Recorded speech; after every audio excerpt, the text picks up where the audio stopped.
ఎడ కృపా బాహుళ్యమే, కృపా బాహుళ్యమే నా ఎడ కృపా బాహుళ్యమే.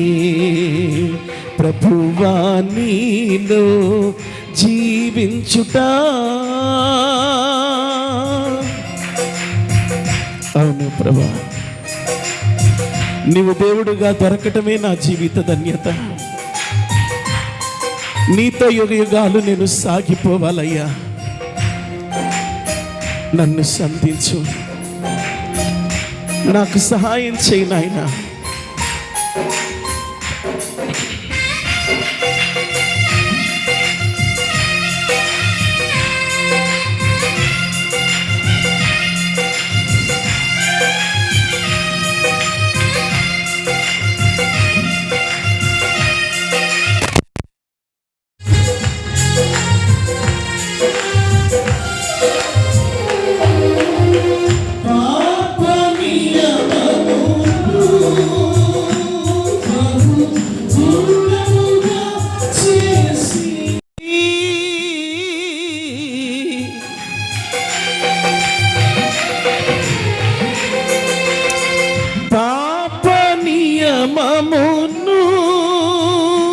బహు దూరముగా చేసి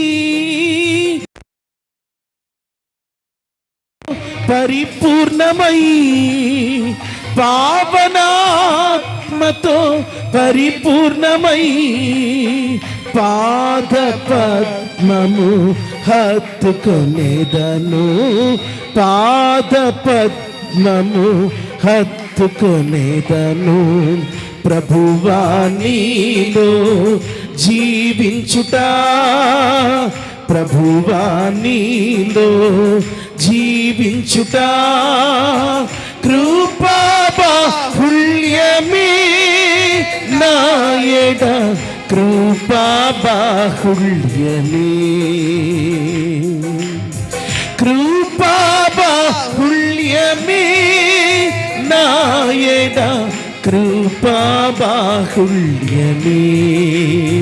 ప్రభువా నీలో జీవించుట, ప్రభువా నీలో జీవించుట.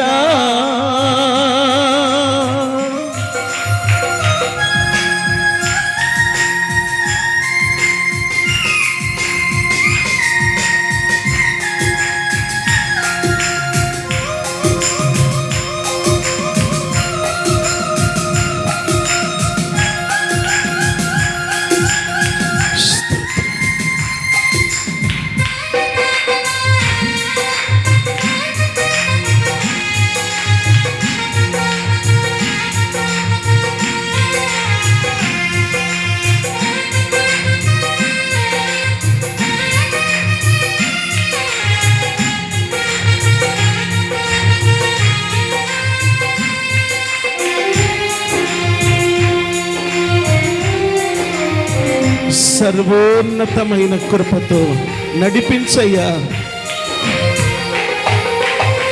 నీలో దాగినది కృప సర్వోన్నతముగా,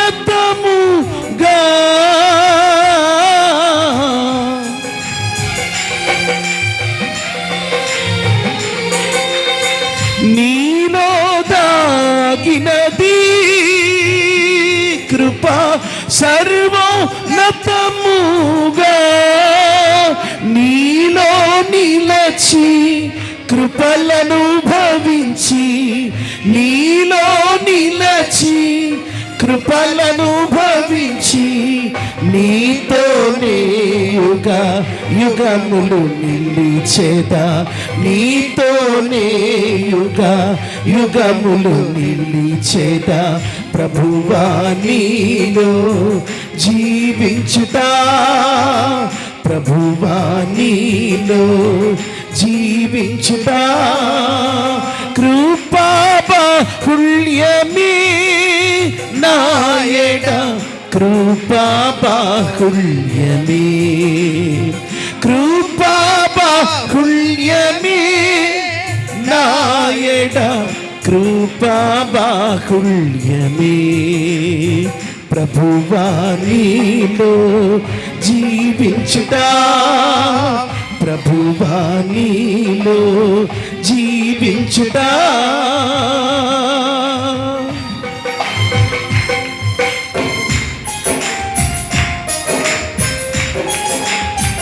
అందరం హృదయమారా ప్రభుని స్తుతిద్దామండి. రెక్క విప్పి చప్పట్లు కొడుతూ స్వరమెత్తి ఆరాధిస్తూ ఆయన నామాన్ని కనపరుద్దాం.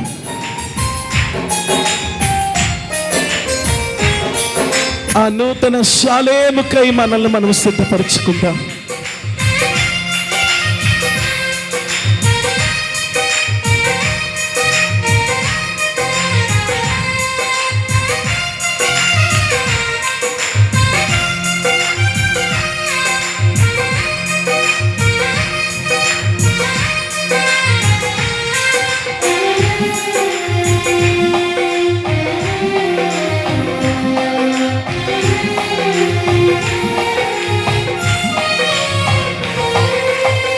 నూతన వధువునై శుద్ధ వస్త్రములు ధరించి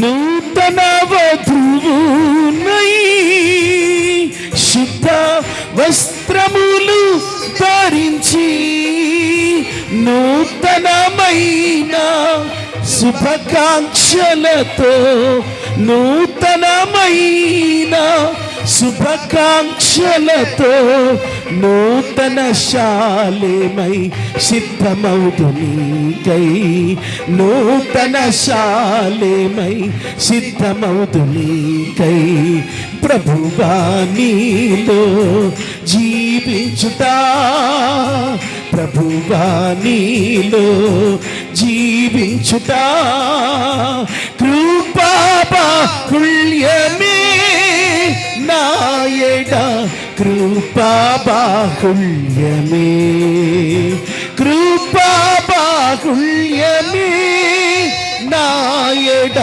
కృపా బాహుళ్య అందరం ఆరాధిద్దామా అందరం ఆరాధిద్దాం నాయడ కృపా బాహుళ్యమే కృపా బాహుళ్యమే నాయడ కృపా బాహుళ్యమే కృపా బాహుళ్యమే నాయడ కృపా బాహుళ్యమే కృపా బాహుళ్యమే నాయడ కృపా బాహుళ్యమే కృపా బాహుళ్యమే నాయడ అందరం స్వరం ఎత్తాలి బాహుళ్యమే కృపా బాహుళ్యమే కృపా బాహుళ్యమే కృపా బాహుళ్యమే కృపా బాహుళ్యమే కృపా బాహుళ్యమే నాయడ కృపా బాహుళ్యమే కృపా బాహుళ్యమే నాయడ కృపా బాహుళ్యమే నీలో జీవించుట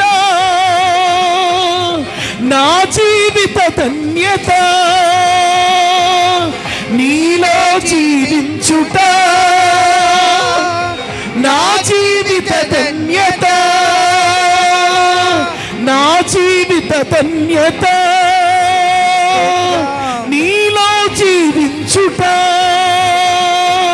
ఆరాధనా స్తుతి ఆరాధనా ఆరాధనా స్తుతి ఆరాధనా ఆరాధనా స్తుతి ఆరాధనా ఆరాధనా స్తుతి ఆరాధనా ఆరాధనా స్తుతి ఆరాధనా ఆరాధనా స్తుతి ఆరాధనా ఆరాధనా స్తుతి ఆరాధనా ఆరాధనా స్తుతి ఆరాధనా